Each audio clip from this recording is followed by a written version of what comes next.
এই দেখ সোনা, আজকে কি রান্না করেছি দেখ একবার। এই দেখ গোবিন্দভোগ চালের ভাত, একদম দেখ কি সুন্দর ঝুরঝুরে ভাতটা রেখেছি। আর কি করেছো?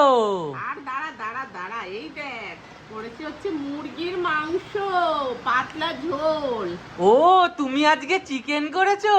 না না না, চিকেন করিনি, করেছি মুরগির মাংস। বলছি না চিকেন কোথায় করেছি, তুই কি বলিস? ওমা, তাই তুমি মুরগির মাংস করেছো? হ্যাঁ, আমি মুরগির মাংসটা খুব ভালো খাই, তুই তো জানিস।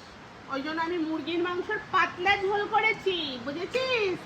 তাই তুমি মুরগির মাংস একদম, করেছো? একদম একদম। আজকে আমি পাতলা ঝোল দিয়ে এই ভাতটা পুরোটা খেয়ে নেবো।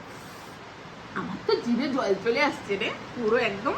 দারুণ হবে বলো খাওয়াটা আজকে। হ্যাঁ, তুই চিকেন ফিকেন বলবি না কিন্তু, মুরগির মাংসই কিন্তু করেছি। চিকেন আমি খাই না, মুরগির মাংসই খাই আমি। ও তাই, মুরগির মাংস করেছো? হ্যাঁ, মুরগির মাংস খাই আমি, ওই মাংসই খাই। তাহলে মা বেটা মিলে বসে পড়ি খেতে। তুইও খাবি? তা খাবো না? ভাবলাম আমি একা খাবো। আমি থালা নিয়ে আসি গিয়ে।